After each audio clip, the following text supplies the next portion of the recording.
The world teetered on the brink in the summer of 2025, a season marked by uncertainty and fear.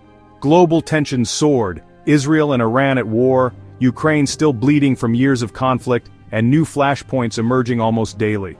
Against this backdrop, the G7 leaders gathered in Kananaskis, Alberta, under the watchful gaze of the Rockies, seeking answers in a world that seemed to be unraveling. This was the 50th G7 summit. A milestone. But celebration was the last thing on anyone's mind as the mood was somber and tense. The world's leading democracies faced a test of unity. Could they come together? Or would their divisions finally shatter the old order and plunge the world into deeper chaos? Global trade, climate action, and even the G7's own relevance were all at stake, with the world watching to see if these leaders could rise to the occasion. Canada, with its new Prime Minister Mark Carney, aimed to champion fair markets, climate action, and a renewed sense of global cooperation. But Carney's vision for unity and progress clashed with the returning US President Donald Trump, whose presence brought a storm of controversy. Trump's America First agenda rejected global cooperation, favoring national interests, tough deals, and a more confrontational approach to diplomacy. The summit's air was thick with anticipation and anxiety, as journalists and citizens alike wondered what would unfold behind closed doors. Would this be the G7's breaking point, or the start of a new chapter in global leadership? The world watched, breath held, as the leaders prepared to face off in what could be a defining moment for the international order. The Canadian Rockies stood silent and eternal, but the stakes for humanity could not have been higher. Carney wanted unity. Trump wanted leverage. Their handshake was more a contest than a greeting. The summit was set to become a turning point. One way or another, history would be made here. The beauty of the mountains could not mask the fractures beneath, as old alliances strained under new pressures. The G7's future, and perhaps the world's, hung in the balance, with every decision echoing far beyond these walls. The summit on the edge of the world was about to begin, and the world could only wait to see what dawn would bring. At the heart of the G7 storm stood two men, Mark Carney and Donald Trump. Their presence at the summit symbolized a deeper struggle over the future of global leadership and cooperation. Carney, a former central banker, believed in markets guided by shared values and global cooperation. He championed the idea that nations could achieve more together than apart, and that trust between countries was essential for progress. He saw climate change and AI as challenges demanding collective action, warning that no single nation could tackle these threats alone. Carney's vision was clear: rebuild alliances, strengthen institutions, and lead with diplomacy, even when consensus seemed out of reach. Trump, back at the G7, brought his America First doctrine, zero-sum, transactional, and skeptical of global institutions. He saw international agreements as constraints, not opportunities. He favored tariffs, bilateral deals, and confrontation over consensus, believing that tough negotiation would secure better outcomes for the US. Trump dismissed climate change, prioritized US manufacturing, and demanded allies pay more for defense, insisting that America should not bear the world's burdens alone. Carney saw global problems needing global solutions. Trump saw bad deals and unfair burdens, each man convinced his approach was right. Their philosophies clashed, one a bridge builder, the other a disruptor. The tension between them was palpable, echoing through every discussion. The summit became a stage for their collision, watched closely by the world's media and anxious allies. Carney's calm, strategic approach met Trump's blunt, aggressive style, each man refusing to back down. The world's future seemed to hinge on which vision would prevail, as leaders weighed the risks of division against the promise of unity. Allies watched, hoping for unity but bracing for conflict, uncertain which path the summit would take. The G7's fate, and the tone of global politics, rested on this confrontation, as the world held its breath. Would Carney's diplomacy or Trump's forcefulness define the summit? The stakes had never felt higher. The answer would shape the world's next chapter, influencing not just policy, but the very spirit of international cooperation.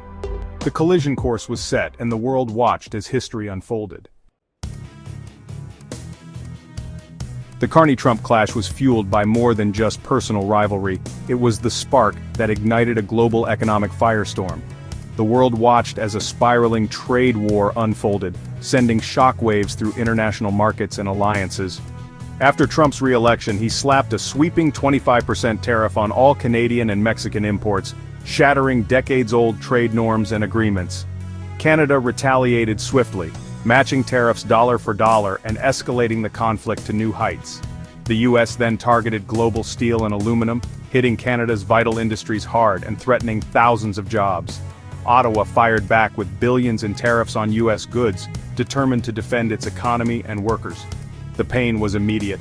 Businesses scrambled to adapt, workers worried about their futures, and uncertainty gripped entire communities.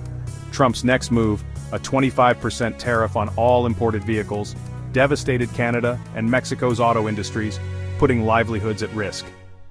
Carney declared the era of US-anchored free trade over, signaling a seismic shift in global economics. Protectionism and economic nationalism were now the new reality, replacing decades of cooperation with suspicion and rivalry.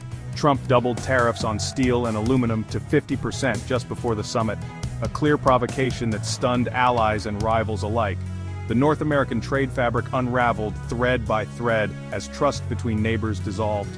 Carney prepared to face Trump in Kananaskis amid economic chaos, determined to defend Canada's interests on the world stage. The trade war was now a hurricane, not a skirmish. Its force felt in every corner of the continent. The summit's stakes had never been higher, with the world's eyes fixed on every move and every word. The leaders arrived with their economies and their pride on the line, knowing the outcome would shape the future of global trade. The conflict turned personal and symbolic before the summit. Trump publicly suggested Canada should become America's 51st state, a provocation that outraged Canadians. Carney's response was swift and clear: Canada is not for sale. That phrase became a rallying cry, uniting Canadians behind their new leader. It was more than a soundbite, it was a declaration of sovereignty. Carney drew a line in the snow trade was negotiable, but Canada's identity was not. The moment set the tone for Kananaskis. The summit was now about more than tariffs. It was about respect and national dignity. Carney emerged as a defender, not just a manager.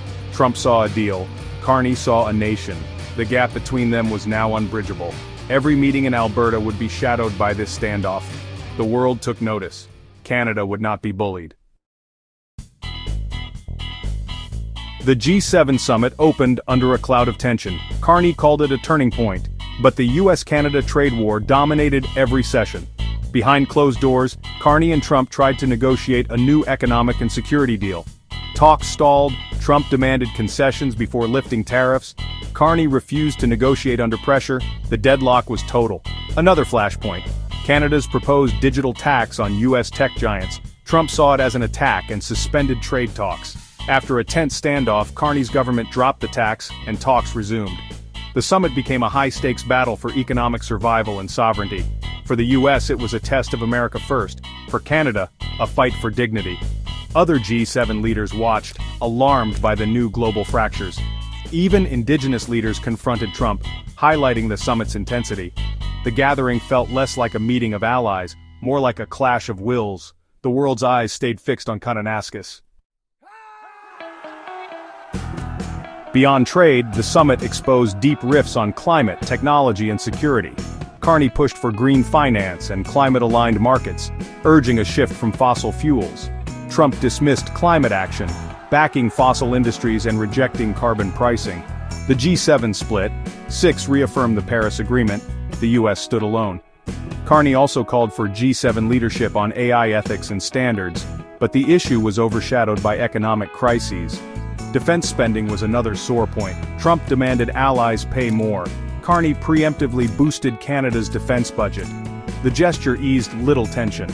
The summit revealed a fractured alliance, unable to agree on the world's biggest threats. The G7's unity was more fragile than ever. The world's leading democracies could not find a common voice. The cracks were now impossible to ignore. Carney's stand echoed the legacy of Justin Trudeau, who had also faced Trump's pressure. Trudeau's mantra, "Defend Canadian interests," became Carney's foundation. Despite different styles, both leaders united the country against US protectionism. Political opposition and the public rallied behind Carney. The fight was national, not partisan. This unity gave Carney leverage in negotiations. Labor, business, and citizens backed his refusal to capitulate. The memory of past trade battles fueled resolve. Trudeau, now out of office, publicly supported Carney's stance. The message to Washington, Canada's resistance was national, not just political. Carney carried the weight of a united country. Canada's resolve was clear for all to see. The summit ended abruptly. Trump left early, citing the Israel-Iran crisis. His empty chair at the final session symbolized the G7's fractures. Key issues, trade, climate, security, remained unresolved. The promised US-Canada deal was left in limbo. The final communiqué reflected division, not unity. The G7's influence was waning, its share of global GDP shrinking. The rise of BRICS and other powers made the old club less relevant. The empty chair was a stark symbol of American distraction and G7 decline. As leaders departed, questions lingered. Was the Western alliance broken? Could global cooperation survive? The world had hoped for unity, but saw only discord. The future felt more uncertain than ever. The Kananaskis summit was defined by Canada's stand. Carney refused to buckle, offering a vision of cooperation and sovereignty. Canada is not for sale became a global symbol of resistance. Canada emerged as a middle power willing to challenge a superpower. Allies praised Carney's defense of multilateralism. Canada's assertiveness inspired others facing US pressure. The summit marked a shift, Canada leading from the front, not the shadows. This was about more than one president. It was about a new Canadian path. The trade war and G7 rifts remain, but Canada's resolve was clear. The 2025 summit will be remembered as the moment Canada stood tall. Leadership, Carney showed, is about conviction and values, not just power. Canada offered hope for a more principled global future. The world took notice. A new voice had arrived on the world stage.